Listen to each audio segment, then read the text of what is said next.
The most legendary stories on the internet weren't written by professional authors or adults with fully developed brains. Nope, they were written by 11-year-olds determined to be the next Shakespeare. And I was one of those 11-year-olds, sitting in my room 24/7 like some mad scientist, typing and typing up whatever beautiful ideas my brain sent me. And that's how I created stories like the one we're going to be reading today. So be sure to buckle up because you will need it. And let's get started. And then after we're done reading it, we're gonna finish it over half a decade later. Let the story finally rest. So, I introduce to you Red Glass Meadow by Baby Sawyer Casper. Chapter 1, Flower Cabin. At last, summer! Alice told her friends Emma and Jade. Yup, now we can go to the flower cabin alone. We are all finally 12, agreed Jade. Better start packing up, warned Emma, and walked out of Alice's room. And while the girls are packing, let me explain some things. Each summer, Alice, Emma, and Jade, along with their families, go to a cabin for the summer. This time, all the girls being 12, they were old enough to go alone to a new cabin called Flower Cabin. The friends were very excited. Alright, starting off totally strong. We are introduced to the main characters, their ages, and I guess the setting that most of the story will be taking place in. Honestly, that's like a pretty good introduction to like all the main pieces of the setting, so props for that. I love that being 12 is what marks the girls old enough to go to the cabin alone. That really reflects how old I was writing this, aka 11. So, by then I knew that 12-year-olds, those guys were mature.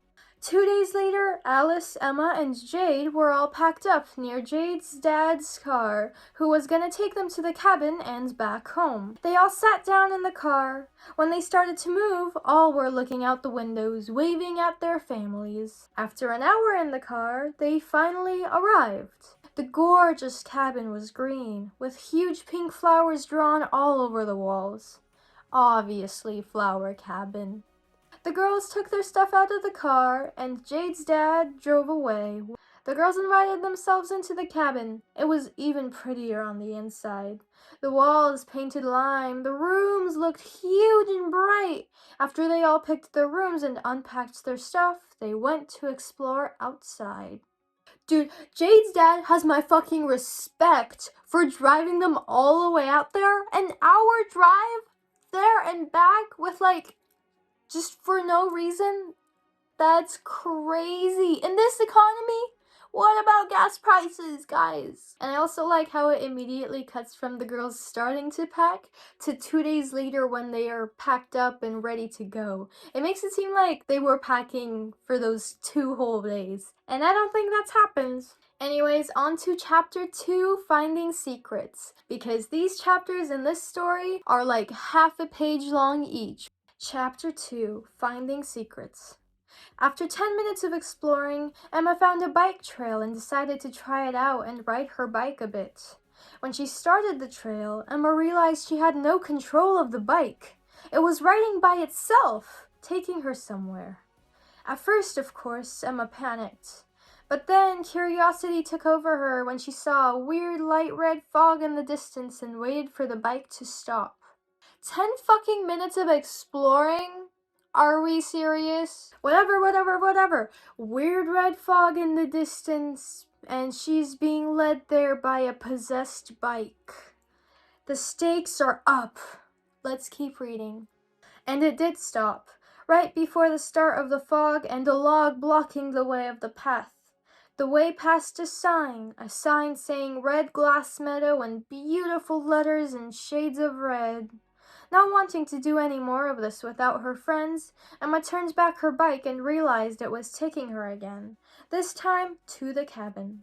Alice, Jade, I found something incredible! Emma yelled multiple times when the bike stopped at the end of the trail. Right here, near the cabin door, at last answered Alice. When Emma got there, Jade and Alice were waiting for her. Did any of you find something interesting? Asked Emma, smiling gleefully. Nope, was the answer from the other 2 girls. But then Jade added, except for a couple swings. We might enjoy those. Then Emma started talking again. Well, I found the most incredible things in the world! I think it is magic. Come on, let me show you. After Emma showed her friends what the bike does on the trail, where it leads, and how the only thing you can do is make it go faster by pedaling, all were convinced it was really magic.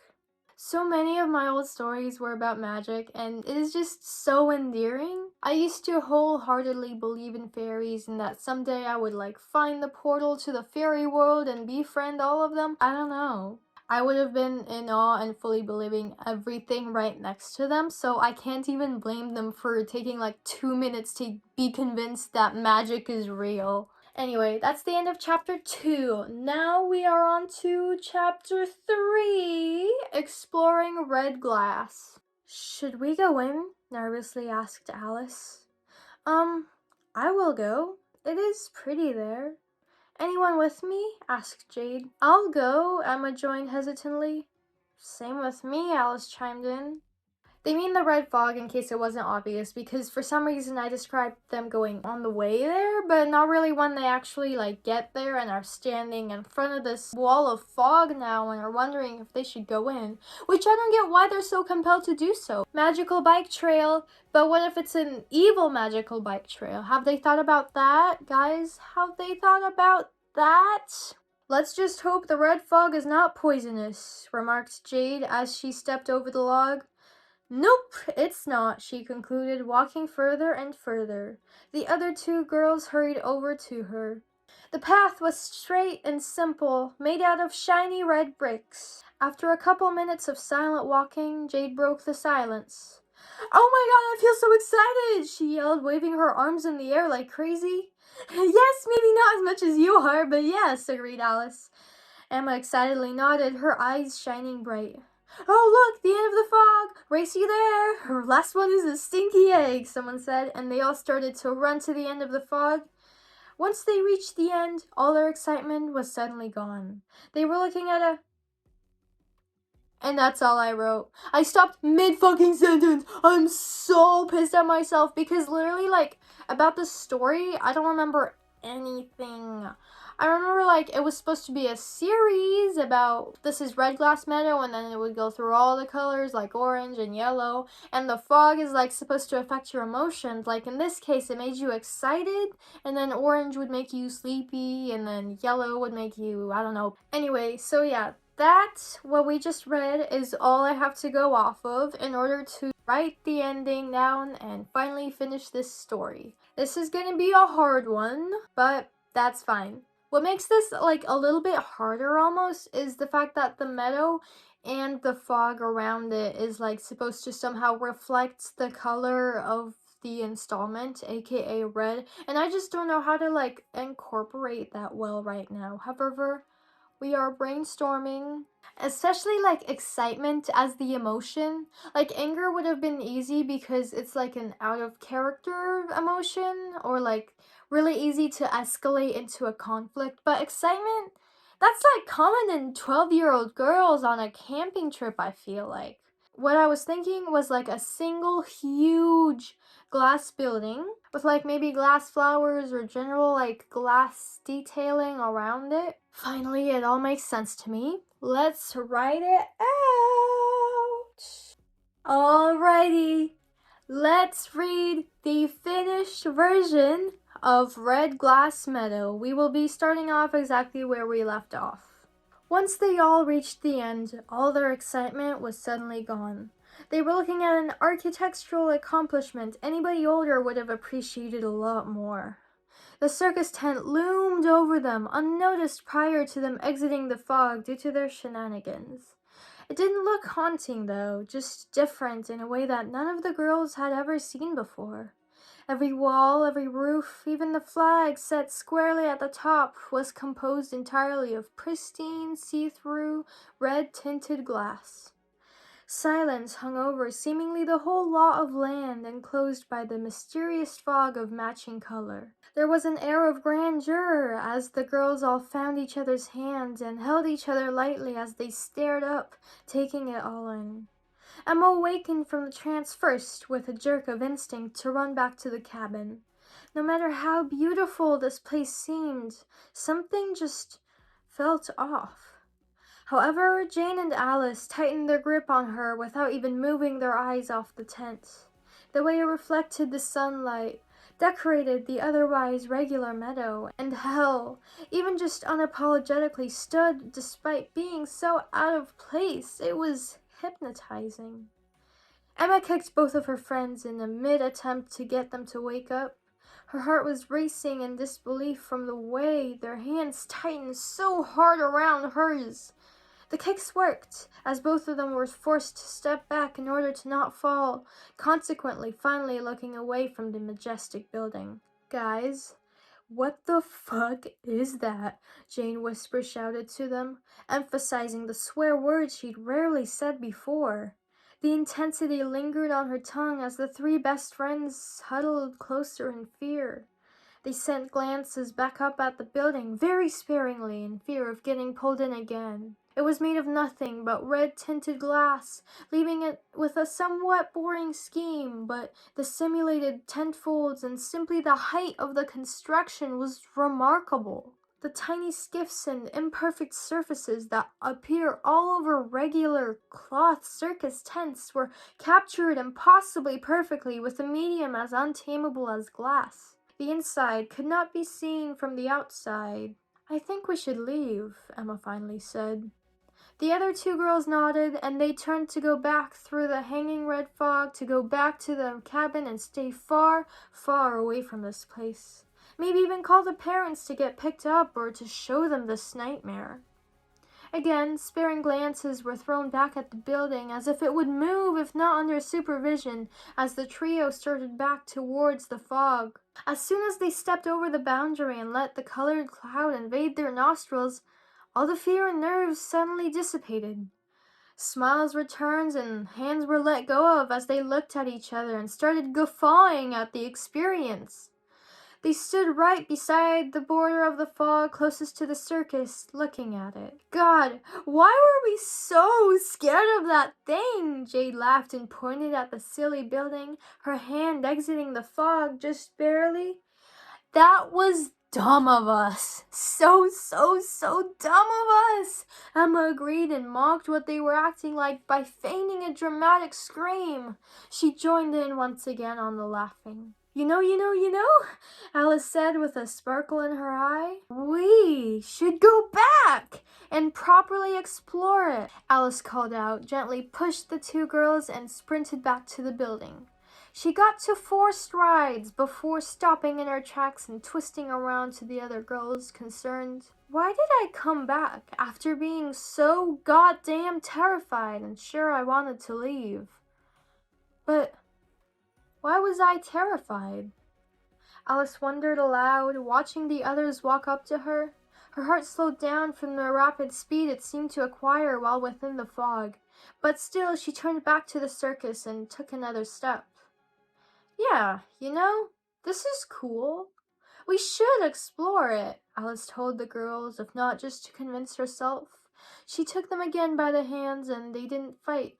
Curiosity had finally got the better of them as they grew more desensitized to the structure. The entrance was on the other side of where they had entered the meadow, though. Although the fog surrounded the place the 360 full degrees. It was a humongous opening, revealing to the girls an unexpected surprise. A full-blown carnival. It was only missing the actual guests and the music, but it was filled to the brim with games and prizes. And these items weren't made of glass. They seemed soft and lovable. Now very intrigued rather than fearful, they walked through. Each girl went off on her own to check out the games they found individually interesting. Ring toss, shooting at set-up clown figures, apple bobbing, plastic fishing. There seemed to be so much to explore that, once again, they seemed to entirely forget their fear. That was, of course, until there came an impossibly painful sound of glass scratching against glass where the entrance was. Alice, Jade's, and Emma's attention immediately snapped to the source, leading to panic and shrieking as they witnessed the entrance through which they came to suddenly fold back from an open position to a closed one. Jade was the first to make it back, since she was the closest, her hands pressed against the pristine but thick glass as she realized that they were, in fact, trapped. An almost inhuman sob escaped her lips as she turned back to see her friends right behind her in shock.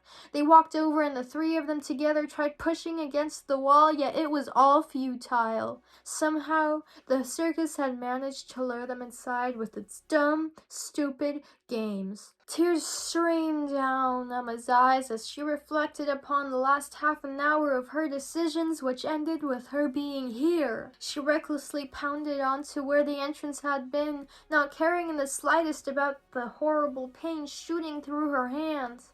She was near hysterics, along with even the brave Jade and the normally meek Alice, when the situation somehow changed again. The sound of glass moving on its own once again came back, forcing another set of screams out of the girls. The strange nightmare was at last coming to the truly soul-shattering part when they looked up and saw what was moving this time. The circus's glass ceiling was inching towards them, obviously intent on trapping the three friends within its walls forever. Quickly thinking, Jade ran back to the center of the circus, obviously searching for something.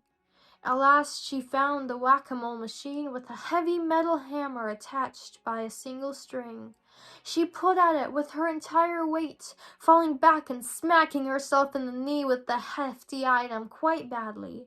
Still, running on adrenaline, she managed to limp all the way back over to Alice and Emma at the edge of the wall, too panicked to understand what was going on.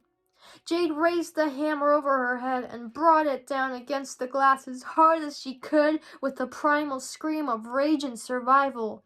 The wall shattered under the attack, creating a large hole which seemed to be cascading all the way up to the ceiling.